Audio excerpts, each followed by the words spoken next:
Bonsoir et bienvenue dans ce deuxième numéro de la saison 3 de SpaceHack, le premier space dédié aux doyens des clubs français. Ce soir, les amis, nous avons beaucoup de choses à voir ensemble. Tout d'abord, nous parlerons de la fin du mercato estival en compagnie de notre invité. Puis, dans la deuxième partie de l'émission, nous reviendrons bien évidemment sur le match qu'on a disputé nos Ciel et Marines hier après-midi face à la JOCR. Mais avant tout ça, laissez-moi vous présenter l'équipe qui m'accompagnera ce soir.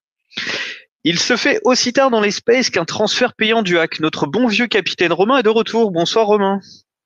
Bonsoir à tous, avec plaisir. Il y a CSC qui vient d'arriver, les gars. Alors lui, je te jure. Il est terrible, il est terrible. Lui, je te jure. Salut CSC. Ah, il s'est barré. Bon, on va continuer la présentation, c'est pas grave. Je te laisserai l'inviter au cas où, Romain, si tu peux. S'il revient. Ouais, ça marche, ça marche. En parlant de mercato, il s'est amusé à nous troller en off avec justement CSC en nous faisant croire au transfert de Targaline à Brest. Le trublion le plus sérieux de la bande est avec nous ce soir. Salut JC. Salut Guillaume. Salut Guillaume. T'es un enfoiré. Sa semaine passée fut parfaite. Elle démarre de la même manière puisqu'il partage sa soirée avec nous. Bonsoir Thomas. Ouais, je suis sur une bonne vibe là en ce moment. Bonsoir à tous. Il a passé les 20 dernières minutes du match à stresser autant que les dernières heures du mercato. Notre Clément est avec nous ce soir. Salut Clément. Bonsoir, je mange. Pas de souci, merci d'être là. Plus besoin d'inviter de journalistes puisque nous avons le nôtre dans l'équipe maintenant. Le doyen du Space est également là ce soir. Bonsoir Vivien. Salut les jeunes. Il a fêté son anniversaire au Stade Océane de la plus belle des manières en marquant un but hier après-midi. Il est de retour parmi nous également, a priori, c'est pas sûr. Salut CSC. Eh bien, bonsoir à tous. Alors, même si je l'ai fait hier, je profite du Space pour te souhaiter un très bon anniversaire de vive voix, camarade. Écoute, je te remercie et je remercie à toutes les personnes qui m'ont souhaité au stade hier. Ouais, c'est pour ça que t'as failli pas être là ce soir. Hein. Ben, crois-moi que je vais pas rester bien longtemps parce que là je suis au pot de yaourt et qu'il y a pas mal de monde. Ça marche. Alors comme d'habitude, n'hésitez pas à faire des demandes d'intervention en cliquant sur le micro en bas à gauche. Nous vous ferons entrer dans les débats à n'importe quel moment. N'oubliez pas également le hashtag SpaceHack pour interagir également avec nous et bien sûr le chat LioSpace. Et comme je disais en introduction, nous allons parler mercato durant cette première partie d'émission et plus particulièrement d'un jeune joueur qui vient de rejoindre le hack sous forme de prêt, j'ai nommé Ilyes Ousni. Et qui de mieux pour en parler que le responsable de la page fan dédiée. Ce soir, nous avons le plaisir de recevoir Vincent. Bonsoir Vincent. Bonsoir tout le monde. Alors, merci d'avoir accepté surtout notre invitation. Première question toute simple, t'as pas peur que le vrai Ilyes Ousni te demande de changer ton pseudo sur Twitter? Alors, c'est une bonne question. Pour être honnête avec vous, je discute parfois avec Ilyes, tout simplement. Et bon, il n'a pas l'air d'être en désaccord avec ce que je fais sur Twitter, mais le jour où ça arrivera, je pense que je serai obligé de le faire. Ouais, on t'aidera à trouver un pseudo si tu veux, y a pas de souci. Alors, si tu es avec nous ce soir, c'est évidemment pour nous parler de Ilyes, le numéro 46 du hack, car peu de supporters le connaissent, et j'ai trouvé intéressant que tu viennes nous parler de lui. Et quoi de mieux que de répondre aux questions des supporters que l'équipe va te relayer. Première question du capitaine Romain, c'est parti. Oui, bonsoir Vincent. Alors, déjà, on voulait savoir depuis combien de temps tu tenais ce compte Twitter? Alors, moi, je tiens le compte Twitter depuis la première signature professionnelle de Ilyes Ousni, donc du coup au Paris Saint-Germain. Eh ben nickel. Alors Clément avait une question, je pense qu'il est en train de manger. Clément, tu veux que je la pose à ta place ou pas? Oui, pas de souci. La question de Clément est toute simple. Comment as-tu découvert Ilyes Ousni, Vincent? Alors, pour être honnête, Ilyes Ousni fait partie de ma génération, donc en fait, on est nés quasiment dans les mêmes années. L'avantage, c'était qu'on est né dans la même ville, donc à Créteil.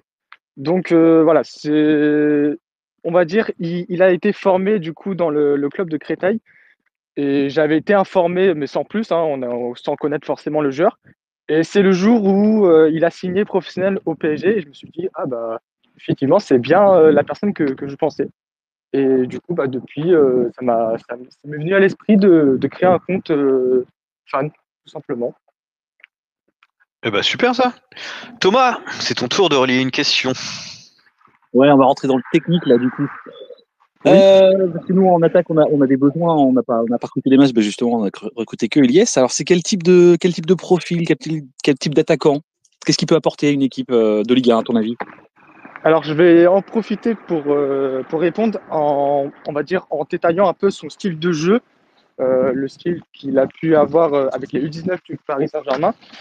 Donc, j'ai fait une petite liste avec les choses qui pourraient être intéressantes, notamment du fait que pour les personnes qui connaissent pas encore Elias Ousni ou pas très bien, c'est quelqu'un déjà qui court beaucoup sur le terrain. Donc c'est quelqu'un qui vraiment se la tue sur le terrain à 200% tant que l'effet final n'a pas eu lieu. C'est quelqu'un qui va chercher la balle, il décroche beaucoup sur le terrain, donc voilà, ça le rend vraiment comme un guerrier. Qu'est-ce qu'on pourrait dire d'autre? C'est quelqu'un qui crée du jeu aussi, donc il aime beaucoup marquer des buts, mais il prend aussi beaucoup de profondeur, il va aller chercher la balle, il va faire des passes. Voilà, c'est pas la star de l'équipe, donc il se prend pas la tête et dès qu'il peut faire des passes, il les fait. Mais sinon, c'est quelqu'un, on va dire, pour moi en tout cas, c'est un œuf explosif, donc ça veut dire qu'il a vraiment, on va dire, beaucoup de vitesse, beaucoup de finition, et c'est quelqu'un qui a beaucoup de sang-froid, c'est-à-dire qu'il va pas, on va dire, se décourager en face à face. Ou, voilà. C'est quelqu'un qui a beaucoup de sang-froid et qui est capable de marquer des buts devant les cages. Et donc voilà, je pense que pour moi, en tout cas, ça serait un peu excessif, mais ça me fait beaucoup rappeler en tout cas Karim Benzema à l'époque. Oui, merci beaucoup pour ces précisions. Thomas, tu voulais réagir? Ouais, justement parce que, comme je dis, c'est un peu notre seul recrutement en attaque, qui est un peu le secteur où on est, je vais pas dire défaillant, mais où voilà, on manque un peu de chiffres, on va dire, de nombre. Et moi, tu sais, j'aime bien filmer quand je suis au stade, et je dois avouer que je pense qu'il y a pas mal d'attentes du côté des supporters, parce qu'il y a eu quand même une petite clameur, comme un petit frisson qui a parcouru la tribune quand il a été présenté. J'ai pas encore eu le temps de poster la vidéo et de l'extraire, mais je pense qu'effectivement, il y a vraiment beaucoup d'attentes chez les supporters par rapport à lui. Ouais. Effectivement, l'avantage, c'est que Elias Ousni, il n'est pas encore très connu, mais c'est l'un des meilleurs joueurs des U19 il y a maintenant 2 ans. C'est quelqu'un avec la Youth League qui a marqué, on va dire, étant décisif à quasiment tous les matchs. Et voilà, je pense qu'une personne aussi technique que lui, bon, à son âge, c'est vrai qu'il n'a pas encore exposé son niveau, mais un club comme le Havre, je pense qu'il y a de fortes chances qu'il puisse s'améliorer et c'est ce qu'on souhaite tous ensemble. Alors justement, CC, je sais pas si tu as le conducteur avec toi. On avait une question par rapport à justement à l'accueil des supporters. Est-ce que tu peux... Alors effectivement, déjà, Vincent, bonsoir. Moi déjà pour le pseudo, si tu dois amener à changer, il y a Penacti qui est pas mal en ce moment, si tu veux. Penalty. Ouais, Penacti, c'est mieux, c'est quand même. Non, je voulais savoir, Vincent, parce que voilà, il y a certaines personnes qui sont sceptiques, dont moi, j'en fais partie, à cause de sa saison passée au Qatar. Oui. Que peux-tu nous dire pour les rassurer, ces personnes-là, dont moi? Je pense qu'il ne faut pas forcément se fier au Qatar dans le sens où Elias Ousni a, on va dire entre parenthèses, été forcé à partir en prêt dans ce club, étant donné que les mercatos des grands championnats étaient fermés et qui cherchaient vraiment une porte de secours. Malheureusement, les Qataris n'ont pas saisi la chance de le faire jouer, étant donné qu'il a eu beaucoup de blessures, que la concurrence était assez élevée. Donc voilà, je pense que ça peut être dur de l'entendre quand on apprend que Ousni n'a pas vraiment beaucoup joué en professionnel, mais je pense que c'est quelqu'un de très confiant, c'est quelqu'un qui veut prouver aux supporters et c'est ce qu'il cherchera sûrement à faire dans les prochains matchs, on espère. Et ben justement, par rapport aux supporters, j'y avait une question, en tout cas sur sa venue au HAC.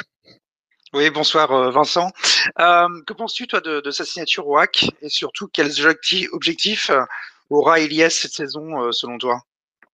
Alors moi de mon côté, je suis, on va dire très content qu'il a pu signer au Havre parce que comme je le disais dernièrement, le Havre c'est vraiment un club qui donne la chance aux jeunes, ils savent faire confiance aux jeunes. Voilà, on sent pas que n'importe qui est écarté. Donc ça ne peut faire que du bien après un échec à Al Sadd en Qatar. Voilà, je pense qu'aujourd'hui, les objectifs de Ousni, c'est simple, c'est tout simplement progresser sur le terrain, évoluer, on va dire commencer sa première saison officiellement. Et la chance, c'est que le Havre lui donnera sûrement sa chance et que c'est un club français historique et qui aujourd'hui joue en Ligue 1. Donc je pense qu'il n'y a rien de mieux pour lui d'avoir pu signer au Havre. Merci beaucoup. Merci Vincent. Gigin, toi aussi, tu as une question un peu plus personnelle sur Vincent. Oui, Vincent, bonsoir. Ma question est toute simple. Je voulais savoir si tu connaissais déjà un petit peu l'équipe du HAC avant de te greffer à notre communauté avec l'arrivée d'IS Osni. Est-ce que tu connais le club et est-ce que tu as déjà connaissance de quelques joueurs chez nous? Alors, pour être honnête, franchement, ça serait mentir de dire que je connais absolument bien le Havre. Je pense que c'est un club historique que tout fan français devrait connaître. Malheureusement, je me suis pas non plus penché trop en détail sur l'effectif, sur ce que vous avez pu bâtir pour en arriver là. Quelques joueurs que je peux connaître, effectivement, bah, c'est les Marocains avant tout, hein, Darkaline, Ketcha. Voilà, je pense qu'il y a aussi Loris, si je me trompe pas, qui voilà. En soi, voilà, comme je dis, ça serait mentir de dire que je connais le club, mais justement, je profite, on va dire que Elias Ousni soit en prêt au Havre pour en savoir plus, pour connaître un peu plus les supporters, pour connaître un peu plus l'effectif. Donc voilà, je pense que c'est le mieux à faire pour ne pas se sentir forcé et y aller naturellement. Ma Ouais, main au coupé, mais d'ici 3 mois, tu seras amoureux du club. J'en ah ouais, suis sûr. regarde, il a déjà une photo de profil avec le maillot du HAC, c'est bon signe. Et voilà, c'est un bon début, ça. Ah, on va dire, pour être franc, je préfère sur ma page que le joueur soit mis en avant de son équipe pas pour montrer aux supporters qu'on est vraiment content qu'il soit là et que voilà, ça évite d'avoir des malentendus, de laisser la photo de profil ainsi que la bannière avec le PSG. Voilà, ça n'a pas trop de sens étant donné qu'il a été prêté. Donc je pense que le mieux, c'est être proche des supporters et puis bah voilà, souhaiter le meilleur. Ouais, nickel. Bah, tu verras que la communauté du Havre est quand même une communauté sympathique. Après, voilà, en général, c'est un club qui est plutôt familial, etc. Et je pense qu'effectivement, en termes d'environnement, c'est plutôt sympa. Et j'espère que bah, tu apprécieras être à nos côtés, même si c'est uniquement à travers ta page sur IDS. Mais j'espère que tu passeras des bons moments en tout cas avec nous. Donc voilà. JC, tu avais une question toi par rapport à hier après-midi. Oui, bah pour rebondir un petit peu à ce qu'on disait, est-ce que tu as regardé le match d'hier contre OCR et si oui, qu'est-ce que tu en as pensé? Alors oui, du coup, j'ai regardé le match effectivement Ouais, parce que bah on peut s'attendre à l'entrée de Elias.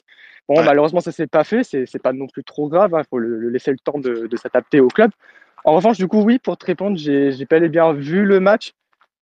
Franchement, on sent une équipe collective. Voilà, par contre, le but que vous êtes pris, voilà, ça reste à s'améliorer, mais voilà, c'est pas non plus un club qui est menacé de rebondir en Ligue 2. Je trouve que ça joue très bien et que vers la fin, tout le monde s'est donné au maximum et finalement, bah, on va dire que ça a été mérité. Eh ben, impeccable. Merci beaucoup, Vincent. Et Romain, tu as une question pour conclure. Je sais que ton temps est précieux, Vincent, et que tu dois pas partir d'ici peu. Donc, Romain a une dernière question à te poser. Ouais, je voulais juste rebondir sur ce qu'a dit Thomas tout à l'heure sur la certaine attente qu'il y a de ce joueur-là. Je pense que depuis Kadewere, on a tous une certaine attente du numéro 9 qui est titulaire, qui arrive chaque saison dans l'effectif quasiment maintenant.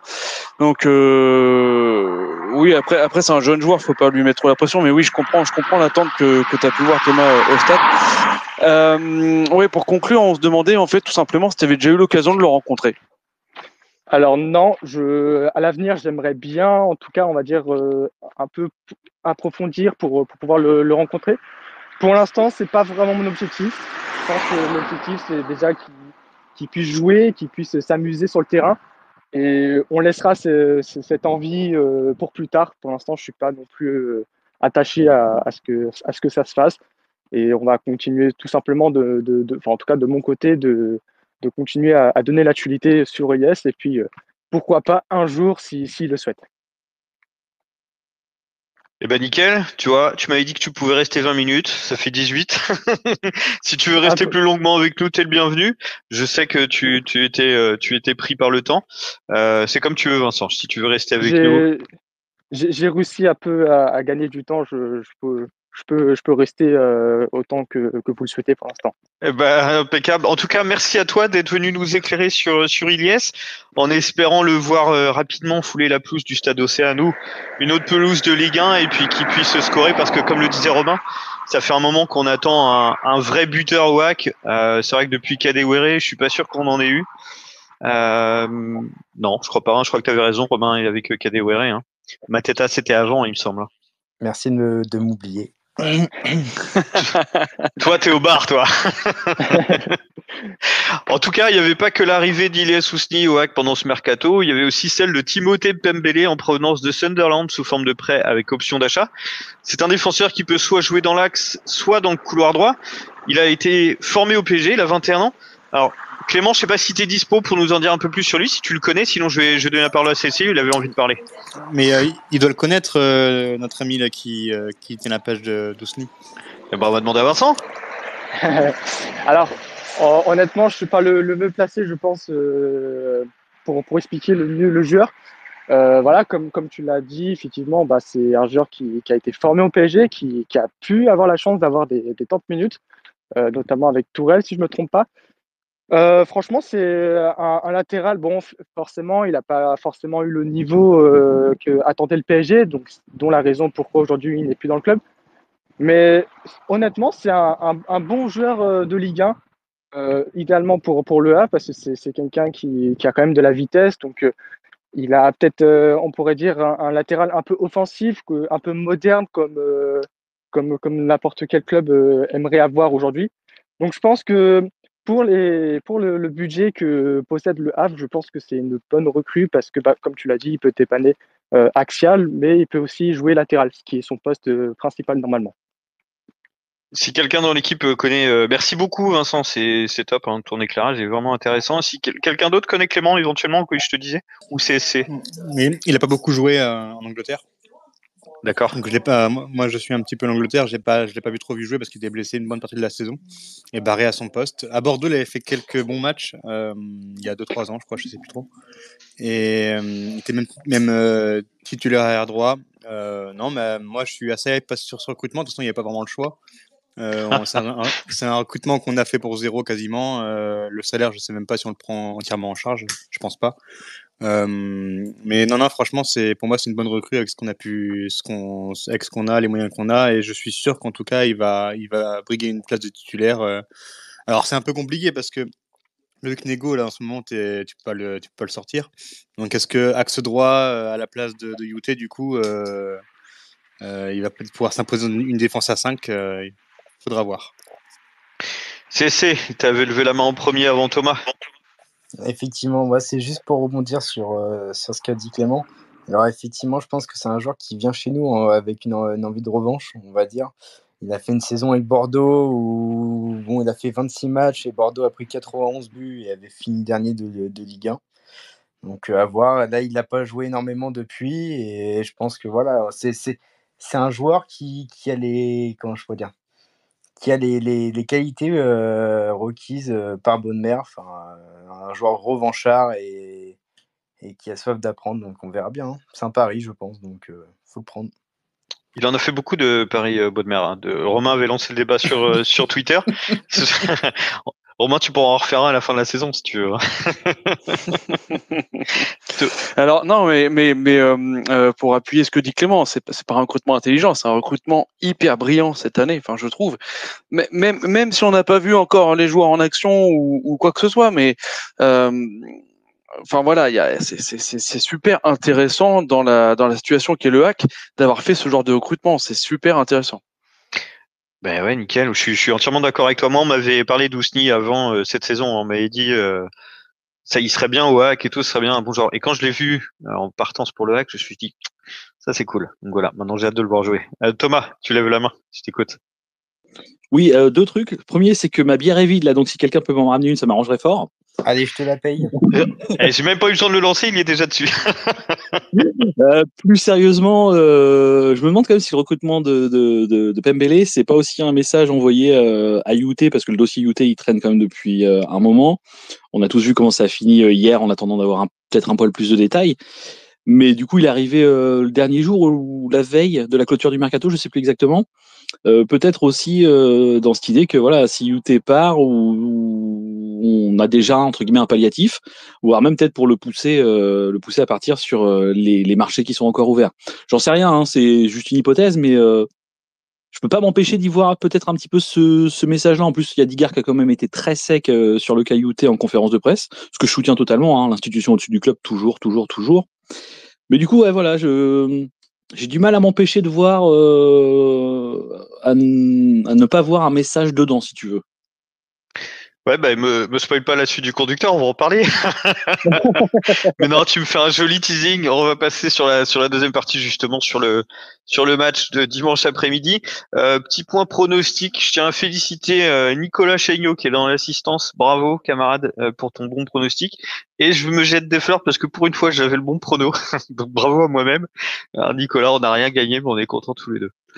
Sur la compo de départ, donc justement, l'histoire d'Étienne Youté, on va y revenir. Donc quelques heures avant la rencontre, nous avons appris par l'intermédiaire de Benoît Donquel pour Paris-Normandie que Étienne Youté avait été écarté de groupe sans autre information, et c'est après le match que Didier Digard a donné l'explication. Donc je vous cite ses propos. Pour Étienne, vous connaissez la situation économique, on ne peut pas le perdre librement. Les joueurs font tourner l'économie du club. Étienne avait un bon de sortie, n'a pas trouvé ou a refusé, et d'autres joueurs à disposition sont prêts à se battre. S'il veut jouer, il prolongera. Vivien, je sais que c'est compliqué, mais j'aimerais avoir ton sentiment sur le dossier du UT, s'il te plaît. Alors, par rapport aux déclarations de Didier Digard, les choses sont claires. Bah, je pense qu'il y avait un questionnement au moment où Benoît Donquel a annoncé que UT n'allait pas être exclu du groupe, parce qu'on se demandait si c'était lié au mercato, si c'était lié à un problème de comportement.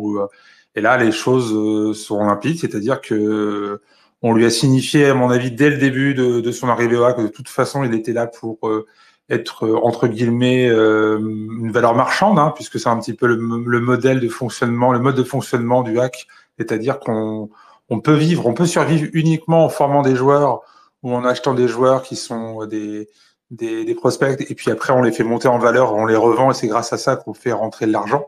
Donc, et là, pour le coup, UT n'a pas respecté la règle implicite, la règle explicite même, et en refusant certainement ça s'appelle un transfert qui était programmé pour lui. Et parallèlement, on lui a dit, bah, écoute Coco, si tu veux pas rester, si tu veux pas partir, bah, tu restes. Par contre, tu prolonges.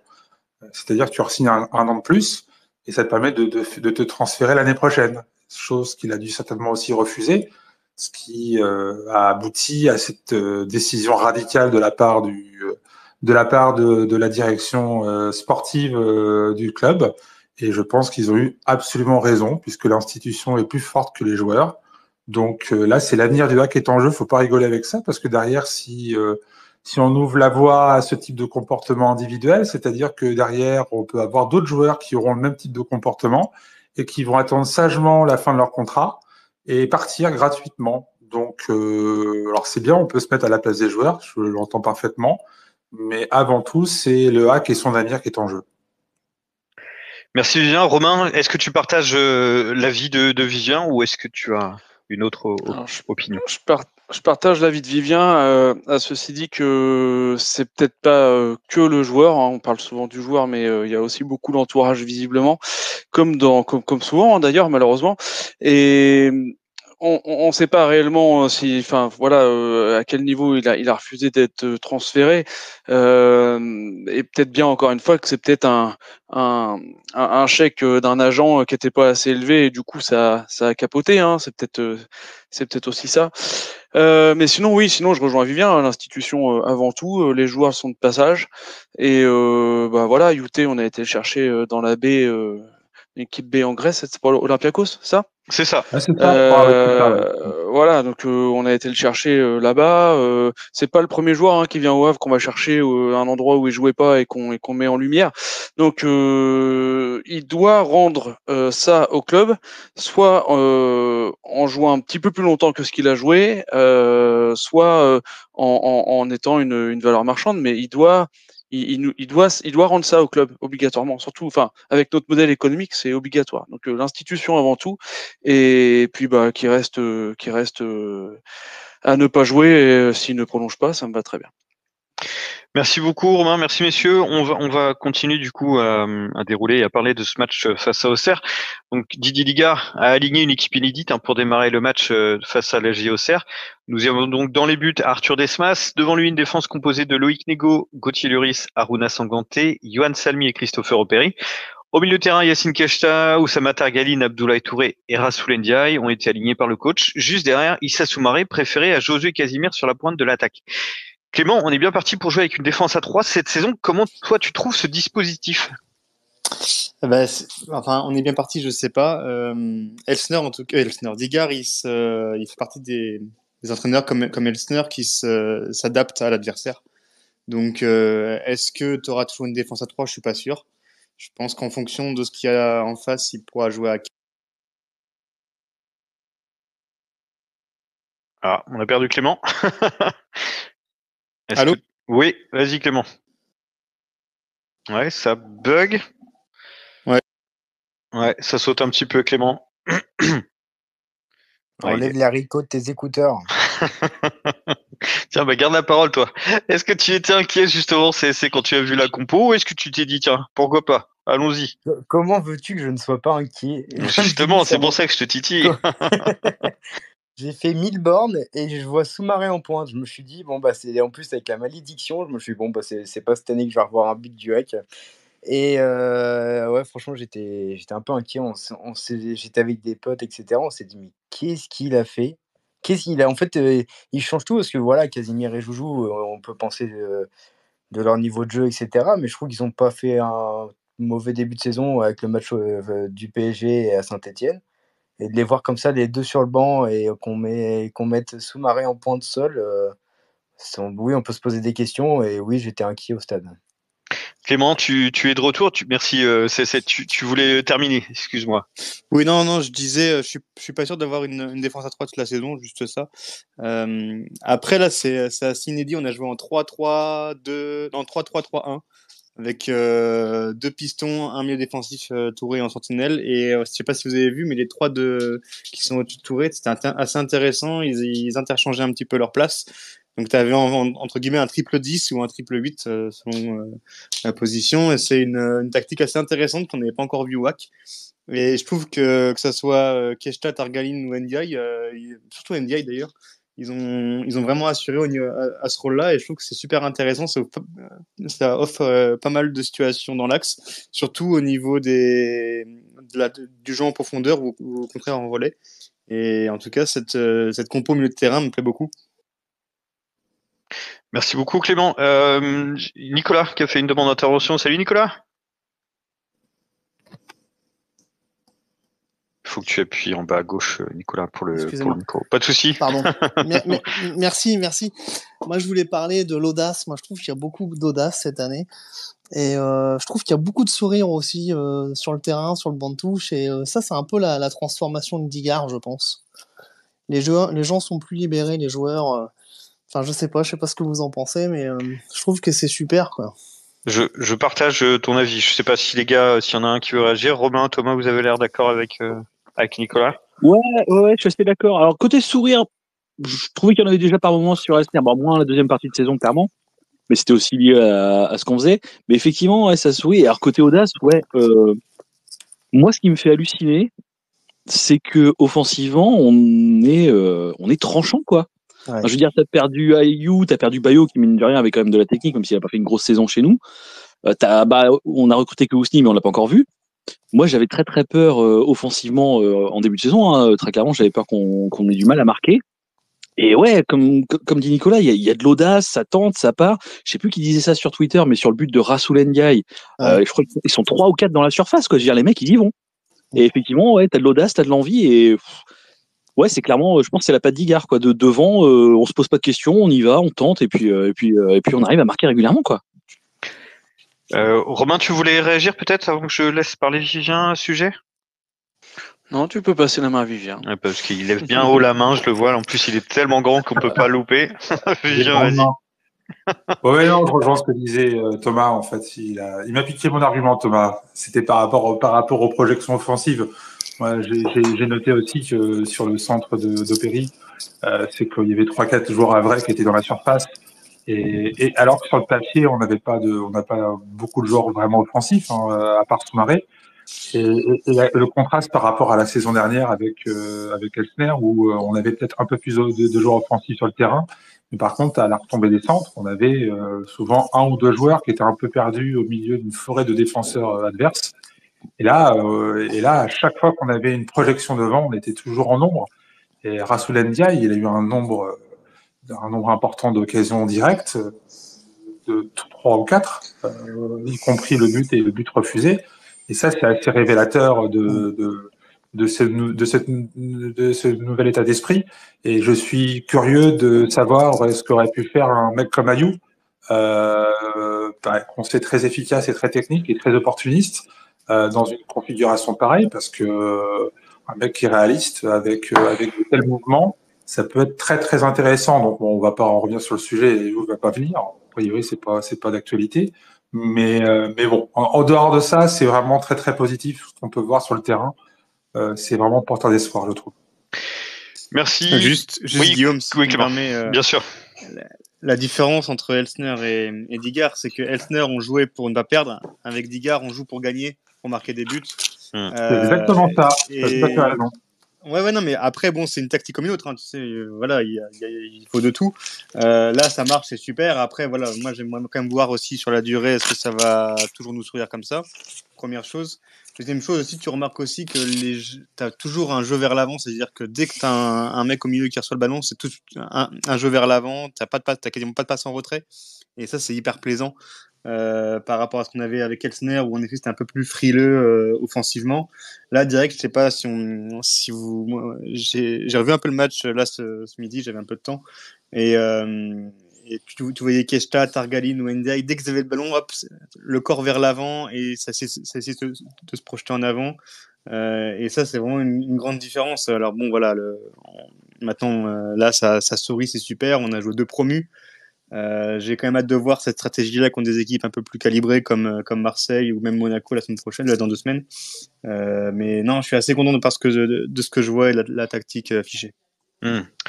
Merci beaucoup Clément, merci à tous en tout cas d'avoir réagi autour de Nicolas. Thomas, tu voulais que je t'écoute? Ouais, je suis inarrêtable ce soir. Non, mais je suis carrément d'accord avec ce que dit Clément. Et ça me fait penser au dicton, bon, qui est basique, mais je pense que c'est un peu la philosophie qu'on a eue contre Auxerre et peut-être aussi un peu contre Saint-Étienne.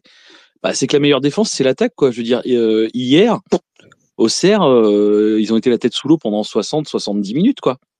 Parce qu'on les laissait pas respirer, c'était vague sur vague. On en met 3, mais on aurait pu en mettre 2-3 de plus. Enfin, je me souviens de la frappe de Casimir, toute molle, mais qui lèche le poteau, et le gardien n'était clairement pas dessus. Et je pense qu'il y a un peu de cet esprit-là, c'est-à-dire, de toute façon, tant qu'on a la balle et qu'on attaque, eux, ils vont pas nous mettre en danger, quoi. Clairement, et même Keshta fait aussi une belle frappe hier. Enfin voilà, je suis d'accord avec toi. On aurait pu en mettre plus. Disons, Thomas, une petite question, Thomas. T'aurais pas été fan de Jeanne et Serge à une époque, toi? Parce que la meilleure défense, c'est l'attaque. Ça me rappelle un vieux dessin animé des années 80, ça. Je suis né dans les années 80, baby, donc ouais. C'est plus le même depuis. Mais on a les mêmes références, c'est bien, on se reconnaît entre vieux. C'est magnifique. Il y a vraiment de tout dans cette équipe du Space. Il y a vraiment de la vieille génération, de la jeune génération. C'est incroyable.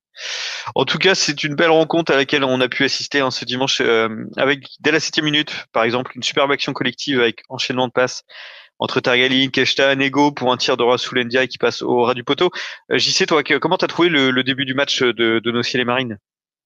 Très bonne entame de match, pleine d'envie, d'allant, avec l'idée de prendre les Auxerrois à la gorge, puis d'imprimer un tempo à ce match avec une récupération rapide à la perte de balles et en jouant un maximum sur les côtés et surtout à droite, là où était Paul Joly. Enfin, il était replacé latéral gauche alors qu'à la base c'est un latéral droit très offensif et franchement très bien, très beau début de match. Ouais, jusqu'à la 16e minute, on en parlait tout à l'heure, la douche froide, on en parlait avec Vincent sur l'ouverture du score auxerroise par Perrin d'un coup franc magistral. Romain, raconte-nous comment tu as vécu ce coup franc. T'as une petite anecdote à ce sujet-là?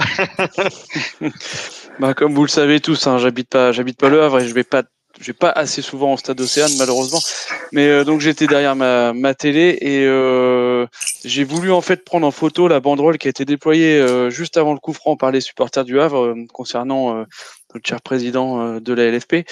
Et donc du coup, j'ai pas du tout vécu le but parce que j'étais en train de prendre en photo mon écran et j'ai pas vu le but en direct, le but auxerrois. Bon, et quand j'ai terminé de prendre toutes mes photos de banderole, là, je me suis rendu compte que les auxerrois avaient marqué. J'ai vu le ralenti. Bon, malheureusement.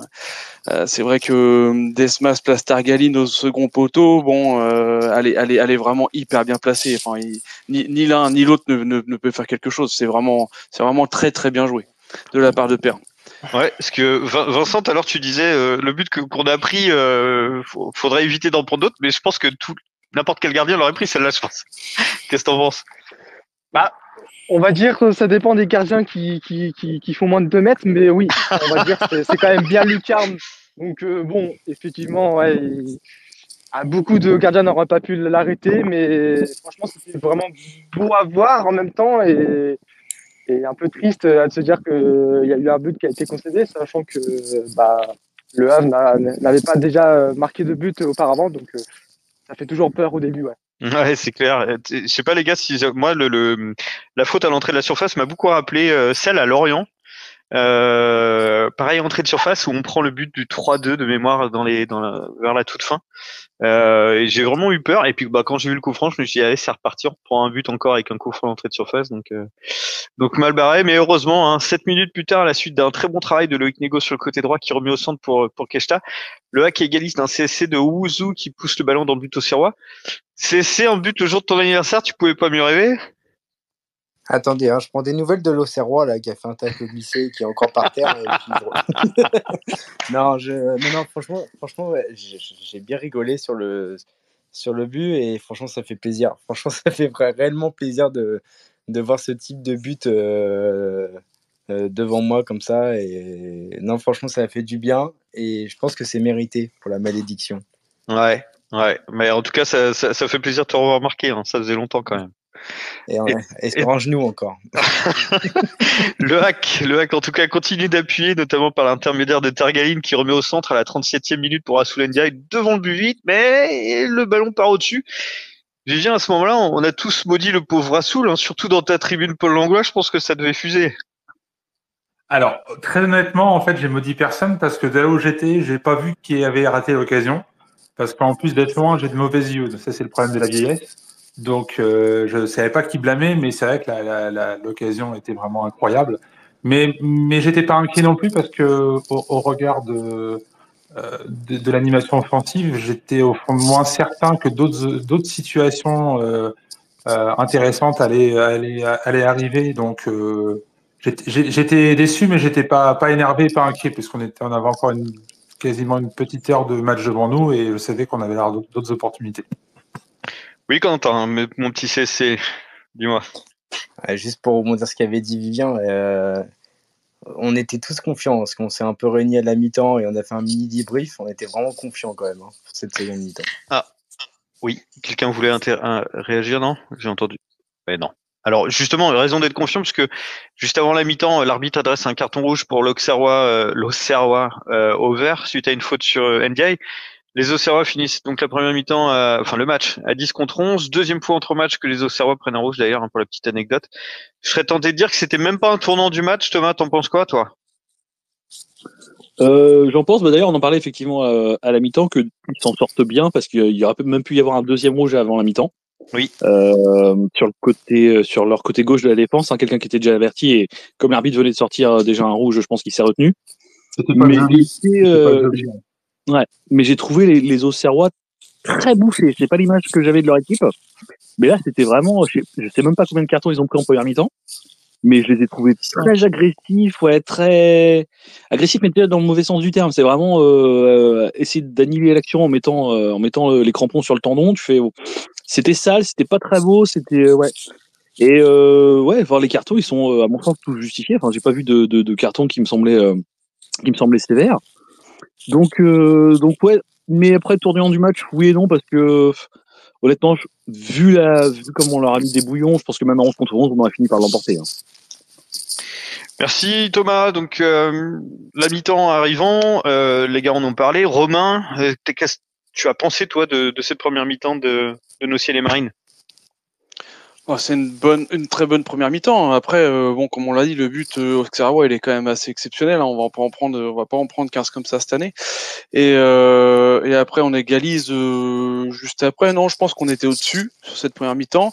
Et enfin, si j'étais Auxerrois, c'est vrai qu'on pourrait se dire que l'arbitre avait un peu une dent contre les Auxerrois, mais finalement, comme vient de le dire Thomas, non, en toute objectivité, franchement, ils étaient les cartons, ils y étaient, hein, et c'était mérité. Et je voudrais aussi dire à toutes les personnes qui nous écoutent que nous, on a un groupe WhatsApp entre nous, bien évidemment, pour préparer aussi ce space. Et faut savoir, je le dis à toute la commu là, qu'il y a beaucoup des gars de l'équipe de Space qui annoncent des choses dans le WhatsApp et qui se passent vraiment, comme par exemple Joly. JC, je crois que c'est toi, hein, qui disait qu'il n'était pas à sa place, qu'il allait pas faire un bon match, et effectivement, c'est lui qui a glissé, hein, sur le tacle. Il est encore en train de glisser d'ailleurs. Il est encore en train de glisser comme disait CSC, mais c'est vrai, non, franchement, vous êtes fort quand même parce que vous annoncez pas mal de choses dans le groupe et ça se passe régulièrement. Voilà. Après, on n'a pas de mal aussi. On voit le match à 10 minutes avant toi. Hein. Heureusement que les pronos de CSC en off sont pas réalisés par contre, hein, parce que le 7-0 pour Auxerre, c'était un peu pour avant. Regardez les commentaires sous Donkel, ça fait 3 journées de suite que je pronostique 7-0 et je vais continuer. Hein. Clément, toi, comment t'as trouvé la mi-temps des Havrais? Si t'as fini ton dessert, évidemment, sinon on va passer à autre chose. La première ou la deuxième? La première. Attends, on arrête tranquille, on est à la mi-temps, on est à la buvette là. Assez compliqué à démarrer, j'ai trouvé un petit peu dedans. Et puis au fur et à mesure, ça s'est débridé. On prend ce but un peu contre le cours du jeu. Un beau but d'ailleurs, bon, il n'y avait pas grand chose à faire. Juste, j'aurais peut-être un petit peu la Touré là, qui fait un peu n'importe quoi au milieu de terrain. Il récupère 1, 2, 3 fois la balle et puis pas foutu de la dégager ou de la passer. Après, voilà, c'est comme ça. Et puis le but qui vient sur encore une récupération assez haute des Havrais. Et derrière, on gère, on essaie de marquer le deuxième. Mais non, j'étais, comme je te disais tout à l'heure, super emballé par la tactique de Digard et surtout par les récupérations hautes qu'on a fait et par le jeu en projection et le jeu rapide dès qu'on a le ballon. Merci Clément. Donc on attaque sur la deuxième mi-temps. Ça n'a pas traîné, 47e minute. But de Rasoul Ndiaye est annulé à cause d'un hors-jeu de Loïc Nego au tout départ de l'action. Là, on se dit, décidément, la malédiction sur Ndiaye est tenace depuis le coup d'envoi. Et j'y sais, à ce moment-là, est-ce que tu t'es dit, comme Rasoul, qu'il ne marquerait plus jamais de sa vie? Non, absolument pas. Non. J'étais déçu pour l'équipe. Après, extrêmement peiné pour lui. Parce qu'en fait, c'est surtout la façon de ce but qui est refusé par la barre. Enfin, la frappe, elle est magnifique. Mais de là à dire qu'il ne marquera plus jamais, bon, franchement, ça me semble un peu excessif. Et bien au contraire, en fait, souvent, quand tu vois ça, tu te dis, non, mais la prochaine, ça va dedans, quoi. C'est pas possible autrement. Puis c'est un peu l'histoire du foot, quelque part. Ben, c'est ça. 5 minutes plus tard, c'est la fin de la malédiction. Suite à un centre parfait de Christopher Repéry, Rasoul Ndiaye est venu reprendre une magnifique volée et tromper pour de bon de Val-Léon. 2-1 pour le hack. C'est fin de la malédiction de Rasoul Ndiaye. Est-ce qu'à ce moment-là, tu t'es dit que la tienne aussi allait prendre fin? Franchement, absolument pas. Pour rappel, la malédiction de CSC, c'est que t'es un chat noir et que tu vois jamais une victoire du hack. La dernière remonte à Aguijon, voilà. Ouais. C'est loin. C'est très loin. Donc ouais, t'étais sceptique quand même malgré cet avantage au score? Je vais pas te spoiler la suite, mais voilà, c'était compliqué. En fait, on marque, tout se passe bien, et puis j'ai pas compris, on s'est mis à reculer, et là j'ai commencé à avoir peur. Ouais, mais justement, 60e minute, Didier Ligard décide de procéder à 2 changements. Sortie de Rasoul Ndiaye et de Issa Soumaré pour l'entrée en jeu de Joujou et Casimir. Et c'est à partir de là que le hack a baissé de pied. Clément, comment toi tu expliques cette baisse de régime? Est-ce que c'est une volonté de laisser le ballon au Auxerre pour procéder en contre ou tout bonnement un relâchement des troupes? Non, comme ils l'ont dit, je pense pas que c'était Digard qui voulait qu'on arrête de jouer comme ça. Je pense que c'est plus eux qui ont voulu contrôler un petit peu le match, sachant qu'Auxerre était à 10 et n'ont pas du tout été dangereux. Ça a failli leur être délétère parce que Sneyoko a une belle occasion en 1 contre 1 que Desmas sort bien. Mais non, je pense que c'est plus inconsciemment quand tu mènes 2-1 à domicile, les mecs en face sont à 10, ils n'ont rien fait du match. Tu te dis, bon voilà, on on va jouer comme ça, on va reculer, on va contrôler. Mais c'est vrai que d'un côté, tu avais ça, et d'un autre côté, tu avais la moitié de l'équipe qui s'engageait dès qu'il y avait une action. Donc c'est vrai que voilà, on a failli comme se faire surprendre, mais après, finalement, c'est quand même bien fini pour nous. Ouais, Auxerre n'a pas été plus dangereux que ça quand même, hormis une ou deux frappes détournées par Desmas. Romain, est-ce que tu as tremblé toi dans ces dernières minutes? Alors, en sachant que les commentateurs de DAZN voyaient plus l'égalisation d'Auxerre venir que le but du 3-1, ça m'a bien fait rigoler, mais bon. Ouais, mais les commentateurs de DAZN, ils voient toujours l'équipe d'en face être meilleure que le HAC. De toute façon, pour l'instant, c'est sûr que c'est plus Amazon, hein, ça c'est sûr. Alors, trembler, non. Alors, vous allez dire que je suis complètement fou, mais en fait, moi, j'ai toujours pas réalisé, même après une saison complète en Ligue 1, qu'on était à notre place. C'est complètement fou. Ouais, non, mais je dis pas qu'on n'est pas légitime en Ligue 1, c'est pas ce que je suis en train de dire, mais je vis les matchs vraiment les uns après les autres. En fait, j'ai pas d'appréhension avant les matchs parce que je me dis que ça va être compliqué tous les week-ends et encore plus cette année. Je me le dis encore plus que l'année dernière. Et du coup, même pendant le match, enfin, je sais pas comment l'expliquer, mais non, j'ai pas tremblé ces dernières minutes. J'ai vraiment confiance en ce club. En fait, c'est même pas effectif ou l'entraîneur ou quoi. Je trouve voilà depuis que Bonnemer est arrivé, il y a une certaine sérénité à tous les étages, et du coup cette sérénité, moi elle m'envahit et je reste assez paisible en fait devant les matchs. C'est cool. Merci Romain, c'est vrai que je te rejoins à ce niveau-là. Vivien, tu voulais réagir sur ce que disait Romain? Oui, je rejoins Romain sur son analyse. Moi, j'étais assez serein aussi. Alors, un peu énervé, un peu comme Didier Ligard, parce que on sentait que, en étant un peu plus appliqué sur nos actions offensives, on pouvait leur mettre un troisième et un quatrième but. D'ailleurs, une petite aparté, Joujou a bien confirmé qu'il n'avait pas les 3 millions d'euros de Parme, qui sont totalement injustifiés parce qu'il a été complètement tarte, le pauvre. Faut rien dire, on les prend. Ah oui, c'est vraiment un braquage. Hein. Casimir, il y a eu 3 situations intéressantes. Alors lui, il se bat. Il les rate parce qu'on sent qu'il a un petit peu un déficit peut-être de talent. Je sais pas. C'est un peu vachard de ma part, hein, mais au moins il se bat. Joujou, il est toujours aussi brouillon et imprécis. Et voilà. Bon, c'était une aparté, mais pour en revenir à ce que disait tout à l'heure Romain, non, j'étais pas inquiet. Un petit peu, j'aurais bien aimé qu'ils soient un peu plus tranchants dans leurs actions offensives, mais j'étais assez serein quand même, globalement. Après, Vivien, attends, je te trouve un peu dur quand même. Même si j'étais le premier à les casser l'an dernier. Joujou, tu sens quand même qu'il y a un truc. Tu sens quand même qu'il y a du talent. Après, il faut vraiment qu'il y a un palier à passer. S'il arrive à avoir une certaine intelligence de jeu, à réussir à avoir un sens du but, à réussir à jouer avec ses coéquipiers, honnêtement, ça peut être un bon joueur de foot. Ça ira pas chercher l'équipe de France, mais ça peut être un bon joueur de foot. Casimir, Joujou, ouais. Je suis pas du genre à être cassant avec les joueurs, mais Joujou, honnêtement, moi, j'en peux plus parce que j'ai pas le souvenir, honnêtement, de l'avoir fait un bon match. Hein. Je suis pas capable d'en sortir un bon Lorient l'année dernière à la maison. C'est ce but-là. Il a fait vraiment une. Sur le nombre de sorties qu'il a fait avec le HAC, c'était pas beaucoup quand même. Hein. Non, clairement. Je suis d'accord avec toi, mais c'est typiquement le genre de joueur qui peut débloquer un match fermé. S'il est en forme, s'il joue. Après, il a fait des bons matchs de préparation. Mais bon, les matchs amicaux, ça sert pas à grand-chose. Faut pas oublier qu'il a mis un doublé contre Caen en réserve l'an dernier aussi. Oui, rien pour ça, c'est vrai. Le running gag. Non, mais blague à part, honnêtement, je pense que s'il s'en donne les moyens, s'il arrive à franchir le palier, ça deviendra un bon joueur. Là, il a un tournant. Soit il confirme et il joue à Parme, soit il va enchaîner les Lech Poznan, les Bratislava, les machins, et puis il va finir en D3 suédoise. Mais non, mais par contre, Casimir, là, c'est pas du tout le même joueur. Au niveau du talent, comme tu disais, bon, c'est un combattant, Casimir. C'est hargneux. Mais par contre, ouais, le talent, c'est Jamel Thiaré, quoi. Donc, il fait avec ce qu'il a, quoi. Mais c'est Jamel Thiaré qui nous marque des buts et qui fait des passes D. Alors voilà. que pour le moment, c'est en absolu, quoi. Alors, même, je dirais plus ça, mais même maintenant, qui provoque les pénaltys. Oui, en plus, au moins, il a ramené des pénaltys, c'est vrai. Ouais, mais c'est les deux. Il en a ramené un contre Saint-Etienne, il en a ramené un hier contre Auxerre. Bien sûr. C'est le Jamal Thiaré de la Ligue 1 maintenant.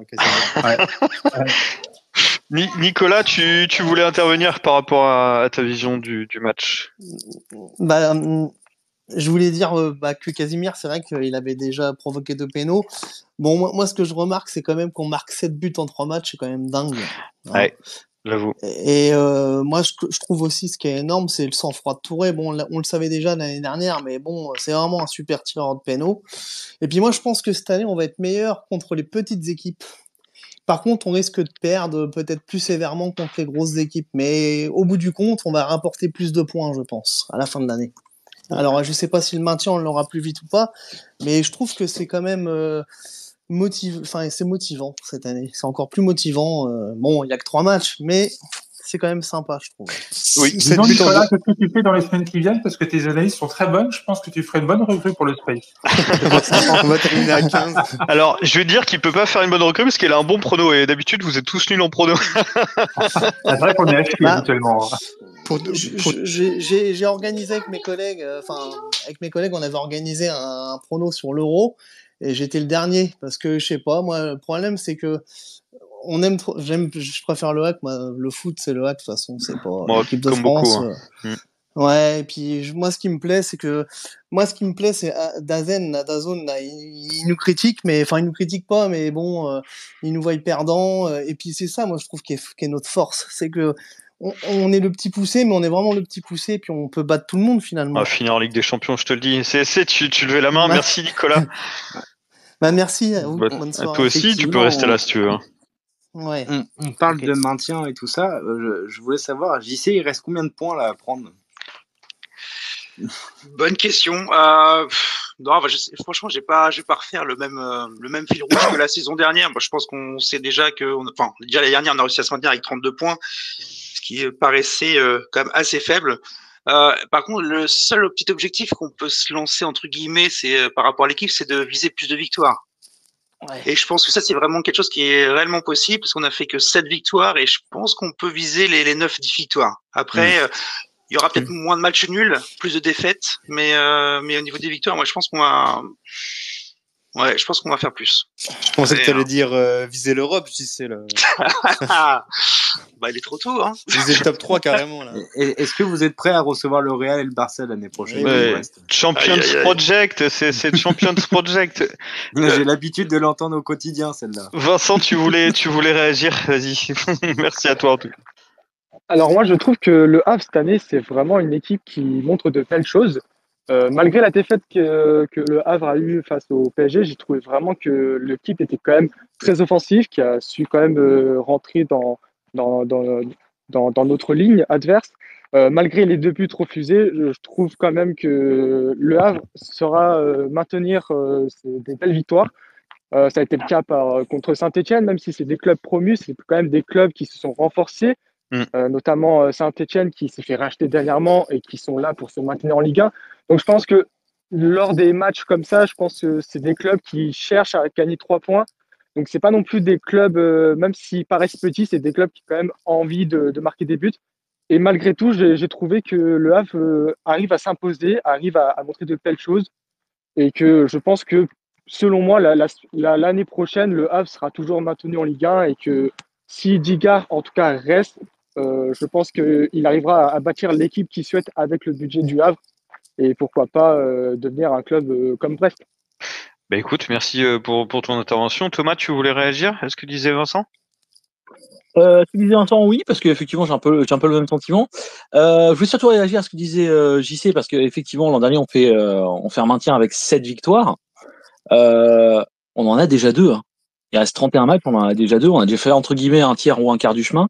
Allez, mettons, si tu fais un peu moins de matchs nuls, parce qu'effectivement je pense contre les grosses équipes on va se faire plaisir à essayer de jouer et on va peut-être parfois prendre des volets. Mais allez, il te faut 8-9 victoires. On a déjà fait un quart du chemin, quoi. Donc ça me fait cogiter dans le bon sens. Je me dis, il y a peut-être moyen d'avoir, si on continue sur cette lancée, évidemment, on est qu'à la 3e journée, mais justement, comme disait aussi un petit peu Vincent, hein, les matchs contre les promus, on les a abordés en position de dominant, quoi. Et ça rejoint un peu ce que disait Romain tout à l'heure. On est en train de devenir, en tout cas contre ces clubs-là, une équipe de Ligue 1. On prend les points contre les équipes qu'il faut battre. On a déjà relégué 2 équipes à 6 points. Le 16e, je crois, à 1 point, mais à un average pourri. De toute façon, les 3 derniers, ils ont -6, -7 et -8. Ouais, moi, je vais pas dire que ça me rend confiant, parce qu'effectivement, on est encore au mois d'août, enfin, on est début septembre. Mais ça me fait kiffer. Moi, j'ai envie de voir cette équipe se lâcher, se faire plaisir. On parlait d'audace tout à l'heure, continue d'envoyer de l'audace.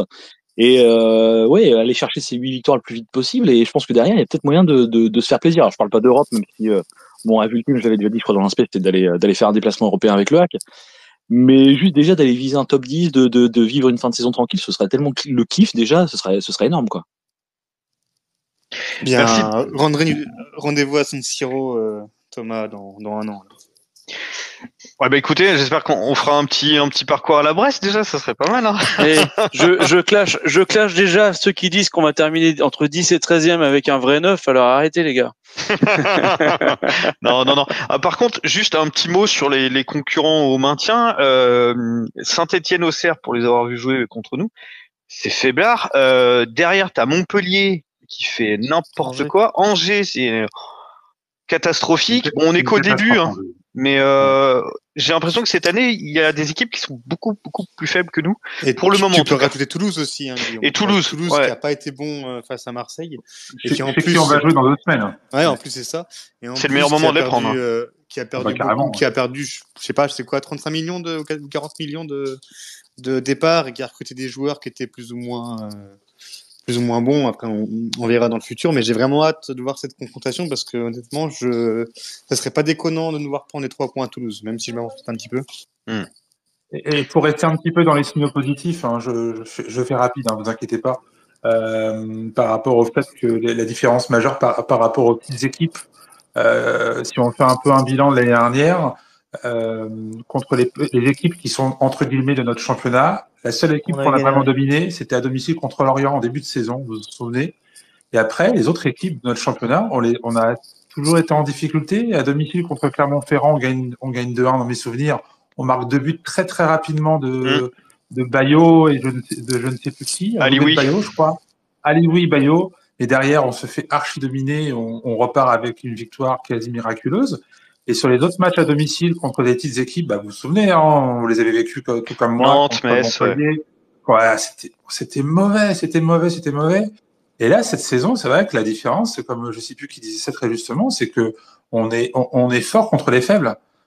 Et ça, tous ces matchs contre nos concurrents directs, ce ne seront, c'est un lieu commun, ce que je vais dire, ce sont des matchs à 6 points, parce que on prend 3 points, et en plus, ces équipes contre qui on est en concurrence, eux, on les laisse derrière. Donc, moi, c'est vraiment porteur d'espoir pour la suite, franchement. Quelqu'un d'autre veut réagir avant qu'on conclue tranquillement l'émission ? Moi, je veux bien rajouter une équipe Vas-y. à voir, hein. Mais Brest avec la Ligue des Champions, pas sûr qu'ils tiennent le rythme aussi. Hein. Ouais, je suis assez d'accord. Ils ont pas de profondeur de banc, et en plus, pour info, on les joue juste après Leipzig. Ils ont très mal démarré, à part leur match contre Saint-Étienne, mais alors honnêtement, Saint-Étienne, je vois pas qui peut perdre contre Saint-Étienne, honnêtement, sans leur manquer de respect. Pour les 3 premiers matchs, là, c'est très très faible. Hein. Voilà. Est-ce que quelqu'un veut ajouter quelque chose ? Après, juste sur Brest, l'effectif est quand même à milieu de nous quand même. Hein. Ils ont de très très bons joueurs. Donc je pense quand même pas les voir se battre pour le maintien avec nous. Après, ils ont des bons joueurs, mais ils ont pas de profondeur. Ils ont pas une grosse profondeur de banc. Hein. Pour faire tourner, ça va être compliqué. Ouais, mais il faut voir avec la Ligue des Champions, t'as raison. Ouais. Nicolas, avant de conclure. Strasbourg-Nantes, ils vont être plus forts cette année. Que l'année dernière, je pense. Je pense aussi. Ouais. Je pense aussi. Ouais. Avec un Kadewere qui se réveille, je sais pas si vous avez vu, hein, mais il fait 2 passes décisives. Albin marque un but. Donc ouais. Non, je regarde pas de ce côté-là, moi. En tout cas, vraiment Montpellier, Toulouse. Et t'as une équipe. Moi, j'attends à Reims aussi. T'as une équipe qui a dépensé près de 50 millions aussi, hein, d'un côté. En faisant des magouilles. Tu parles de Strasbourg ? De Strasbourg, bah oui. C'est exceptionnel ce qu'ils font, c'est magouille et compagnie. Hein, oh, mon Dieu. Enfin bref. On va glisser tranquillement vers la conclusion, les amis. C'est un space un peu plus court que d'habitude. M'en voulez pas. On est un peu pris par le temps ce soir. C'était déjà très intéressant de revenir sur ce match face à Auxerre, et très très intéressant de parler avec toi, Vincent, sur Elias Ousni. On a pu en apprendre plus sur lui. Ça nous a hypé. J'espère que que tu as pris du plaisir à être avec nous ce soir. Je sais pas si c'était ton premier space, en tout cas, c'était très agréable de t'entendre. Alors, si, ouais, c'était effectivement mon premier space. Bon, écoute, j'espère qu'il t'aura plu. C'est le cas, ça va. On a pu partager tout ce qu'on avait à dire et voilà, j'ai pu répondre aux questions des autres.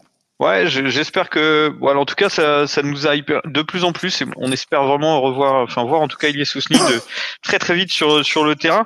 Merci à toi de nous avoir accordé tout ce temps. Clément, tu voulais rajouter quelque chose, non? Non, je voyais un message en privé. Non, c'était en privé, t'inquiète. Ok, on verra ça tout à l'heure. En tout cas, merci Vincent d'avoir accepté l'invitation et d'avoir partagé ton avis sur Ilyes Ousni. Merci à toute l'équipe d'avoir été là au grand complet ce soir. C'était super de vous retrouver. J'espère que vous serez tous là de nouveau pour le prochain Space après la trêve internationale. Merci à tous les auditeurs qui étaient là ce soir, de nous avoir écoutés, d'avoir participé également. Merci Nicolas d'être intervenu. C'était toujours un plaisir. Voilà, je voulais juste, avant de conclure, rendre un dernier hommage, puisque c'était le match face à Auxerre, à Cédric Dory, qui était un super mec et qui manquera beaucoup au monde du football. Pensez à toute sa famille et à ses proches.